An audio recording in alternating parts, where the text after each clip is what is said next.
A roadside station in Okegawa City, Saitama Prefecture, is thronging with people shopping for local vegetables and specialties. It's been just a few weeks since the facility opened on March 27th. I can go to the park nearby and shop afterwards.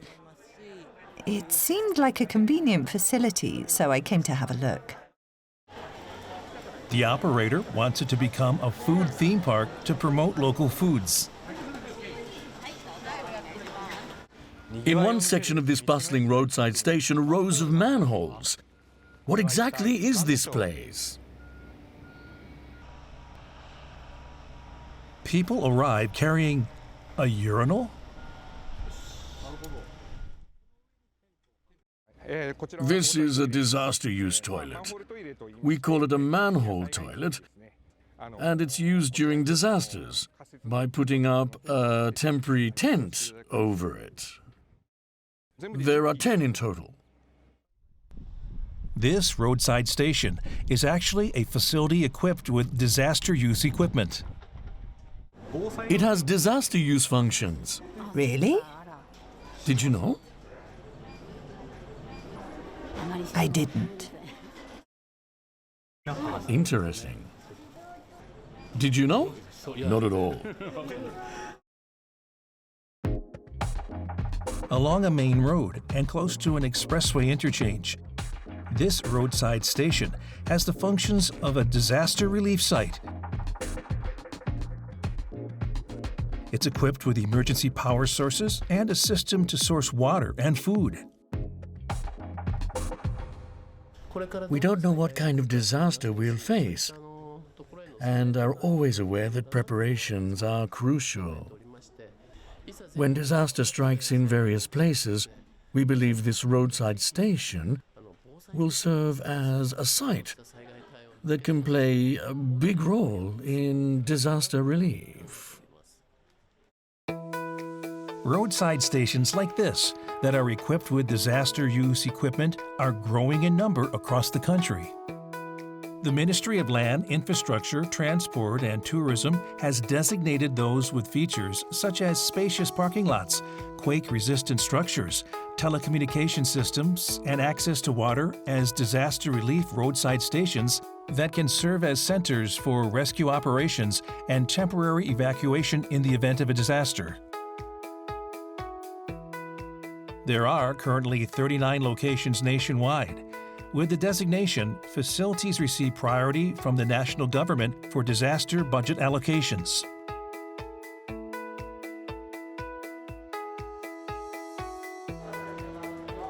The ministry plans to increase such disaster relief roadside stations to 100 across the country in the future.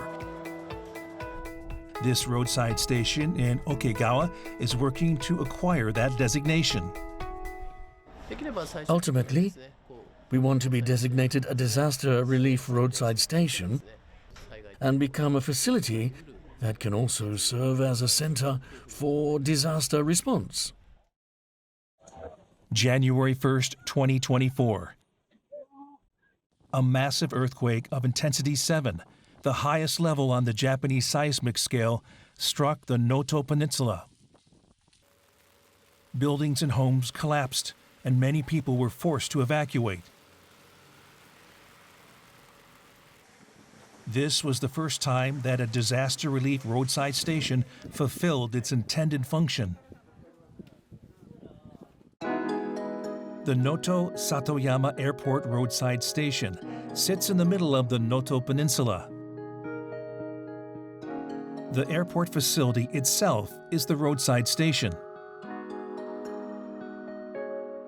Immediately after the earthquake, more than 500 people temporarily evacuated here.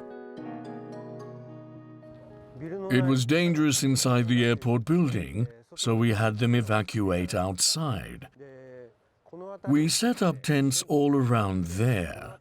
It was dangerous in this area because the earthquake pushed up the ground, so we set up tents on flat ground, provided supplies, and made a list of the names of people who had evacuated.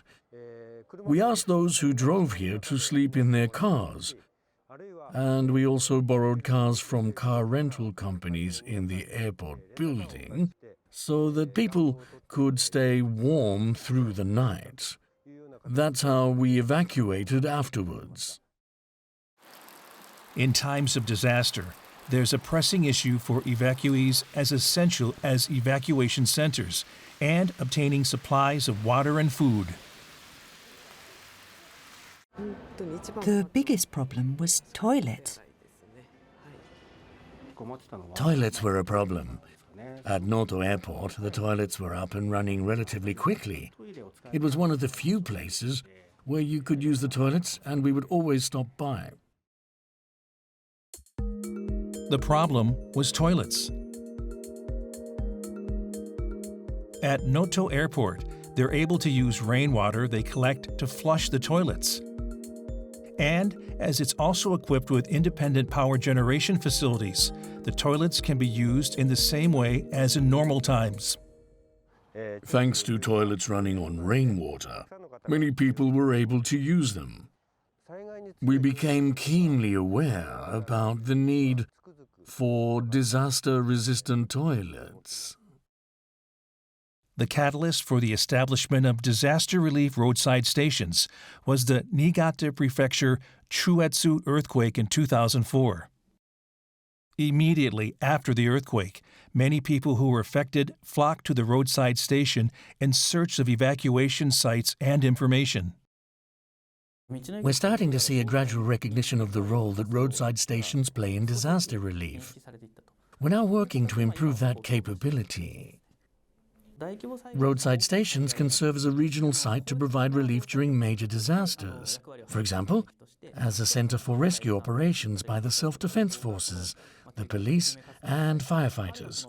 Or as a base for the ministry's Emergency Disaster Response Dispatch Team, Tech Force. That's the role that disaster relief roadside stations can play. Of the approximately 1,200 roadside stations nationwide, only 39 have been designated disaster relief roadside stations. Currently, there are 11 regions without such facilities.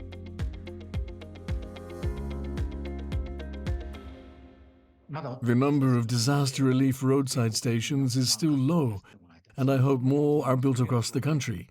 Each region should have at least one. An expert on roadside stations points out that while it's important to increase the number of disaster relief roadside stations, not all roadside stations are equipped with such capabilities. We need to be aware that not all roadside stations are good places to evacuate to.